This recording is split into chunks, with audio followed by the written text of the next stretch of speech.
people are pulling back on marketing spend, and because they see the pain coming, they think the pain's coming, and as they say, one way to guarantee your future ends up like that is to stop spending money on marketing. It's all going to be okay. If you're going through hell, carry on, as they say, and start trusting people.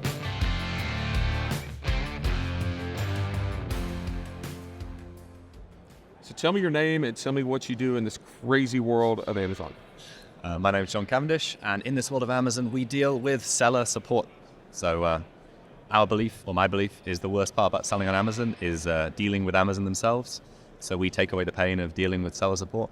The company's called Seller Candy. So you are doing a lot of things in this Amazon world, working with a lot of Amazon sellers. Where do you see the biggest pain point being for Amazon sellers in the next 12 months?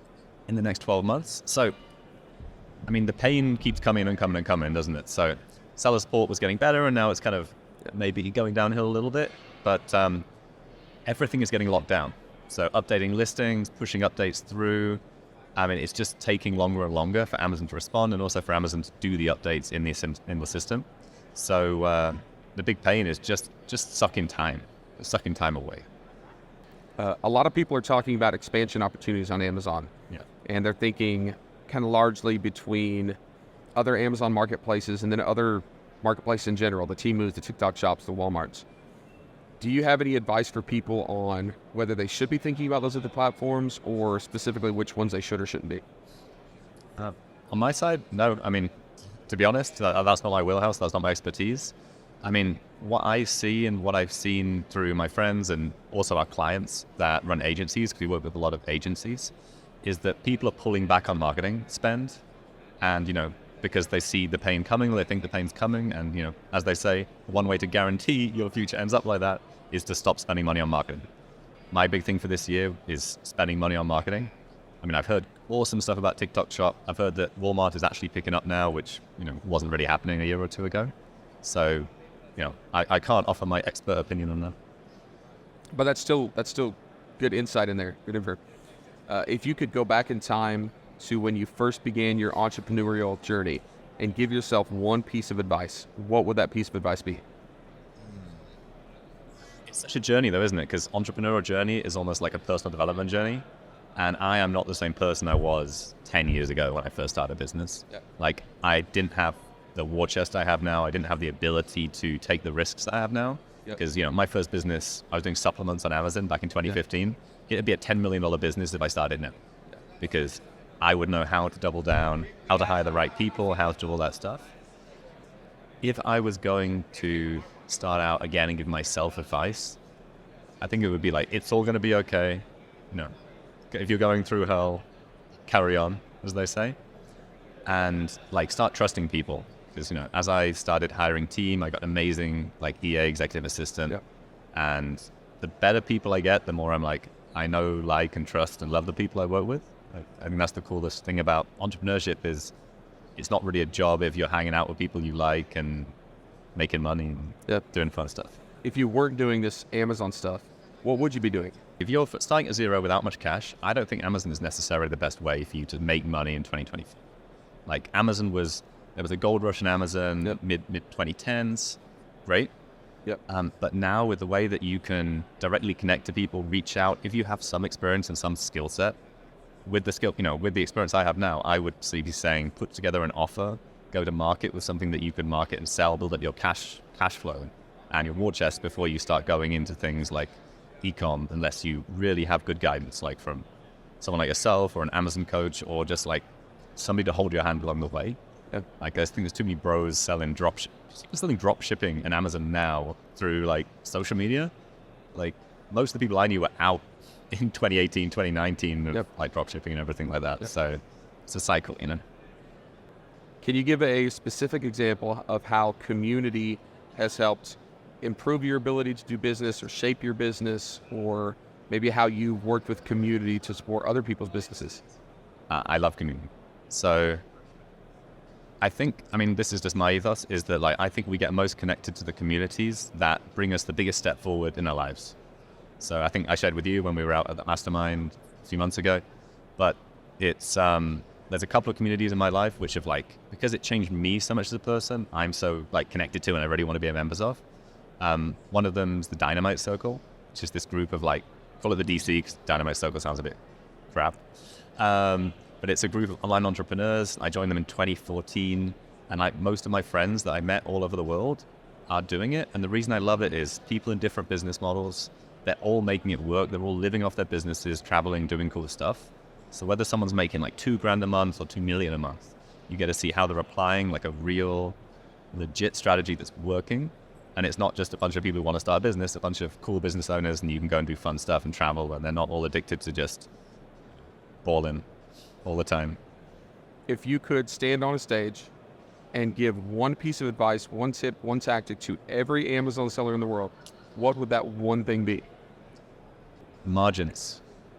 I mean, Carbon 6 last year was the year of profitability, I think, wasn't it? So, actually knowing your numbers, watching your numbers, when things are going bad, watch your numbers more closely, like measure more often, because it's easy when things are going bad to look away, whether it's shame or something in us, like, as we talked about, personal development, business is personal development. When things are going well, you default to your natural patterns of what you do when you're scared. And that's what kills you and kills business, because maybe you bail on it, maybe you like pull the ripcord too early. And that's where like having a mentor or community and someone you can vulnerably share with and say, I think I'm losing the business, I think I'm losing my mind. And maybe all they need to say is, hold on, you haven't effed it yet. So you've sold some stuff on Amazon. You've helped a lot of other people sell on Amazon. What is the dumbest, most ludicrous, or most ridiculous product that you've either sold or helped somebody sell? Sold. I never sold anything too super ridiculous. Seen people sell. I have seen some great products. Is this a family-friendly show? Or? It is all truth. I haven't sworn yet. Truth. Truth. Okay. So, a story I told you earlier today, and that's one of the funny ones. I've got a load of them. Yeah. But one of the funniest ones.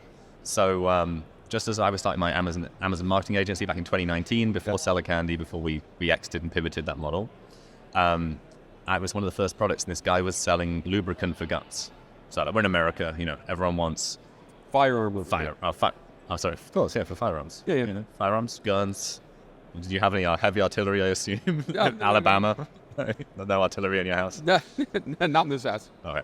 So, so I was like, okay, do the keyword research, do the nice presentation to help them. So do all the research. And if anyone wants to go there, I don't know if it still works, but type in gun oil into Amazon. Gun oil is the #1 brand of men-to-men lubricant. So when you search for his product category, it's like lubricant, firearm products, lubricant firearm products. I don't know if Amazon's fixed it yet, but that's what it used to be. And gun oil. Gun oil. Amazing. Write it down. What's been the most exciting moment for you personally in your entrepreneurial journey? I don't know about anyone else who's listening to this podcast, but I think that us and a lot of entrepreneurs find it hard to celebrate things. And even when you're excited about something, the excitement passes, then you're always on to the next one. Like many of my friends have become financially free, sold their businesses, and got depressed or gone like, what am I going to do next? Now I don't need to work anymore. Why have I So it wasn't about the success, it was chasing the achievement of success? Yeah, the feeling, but the success, like, say you make $10 million. You sell your company $10 million to Carbon 6, and then you're like, okay, I'm free. How long are you going to be excited? 6 hours? 6 days? I mean, maybe 6 months. And then 6 months later, you're like, well, what's the meaning? Like, why was I doing that? And what was I chasing? What internal need am I chasing? And I've struggled with that in the past. So the other community I got super involved with was Tony Robbins. Yep. So I got, that community is another one that made me a massive pivot and helped me focus more on appreciation, move from expectation to appreciation, focusing more on appreciation and like living more in the moment, less in the I must do more to succeed. Always more is more. Yeah. Because they talk a lot about rules and values. So say my value is freedom or my value is success. And my rule for success is more than I have right now. Oh, that's a good one. And if that's your rule, then you can never feel success. Because my rule for success is it must be bigger always than I am at this moment in time. There is actually no way to ever feel success. Love that. Great. And the most important question of the day, is a hot dog a sandwich? Is a hot dog a sandwich? No. Defend that. Defend it. Is a burger a sandwich? I think so. Burger's more like a sandwich, yeah. I live in Vietnam. Okay. So, banh mi. I say that's a sandwich. We're fully enclosed, and maybe for me the definition of a sandwich is having to be able to close at all sides. If it doesn't have So like encapsulated. Encapsulated, yeah. Cool. Because they have Northern Europe, they have open sandwiches, don't they? So it's like actually a piece of, they call it a sandwich, open sandwich, a piece You're of just bread. confusing me now. Yeah. They have a piece of bread with just the topping on it, Yeah. and it's like just a piece of bread with stuff. Yeah. on it. It's an Like open face sandwich. open face sandwich. So yeah, so maybe a hot dog is a semi open face sandwich. Perfect. All right. If people want to find you on the great interweb out there, where can they find you? They can check out sellercandy.com. Okay. You can check me out on LinkedIn. I also have a newsletter, which I'm just starting out, where I start talking more about other business concepts. And I don't really have a good landing page for that, so just email me at john@sellercandy.com and I'll add you to it. But like I shared, Amazon is amazing, and I've made a load of money through Amazon. But I want to help people on the journey from like operator to owner, and also from like successful person to actually becoming a business owner. And I feel like this is my ethos. Sorry, I'm off topic again. Perfect. We have like business. You start a business, you think that your service or your product is the business. The service or product is 20% of the business, it's my belief. 80% is finance, sales, and marketing. Finance, operations, sales, and marketing. So helping people like who want to start something and think, I'm going to make loads of money because I'm good at this. Well, yeah, but you'll drive yourself nuts if you do it like that. Yep. You build your product, you define the offer, and then you beat the hell out of finance, sales, and marketing to actually turn it into a legit thing, So I want to help people on that journey. Awesome. Thanks for being on. Thank you so much.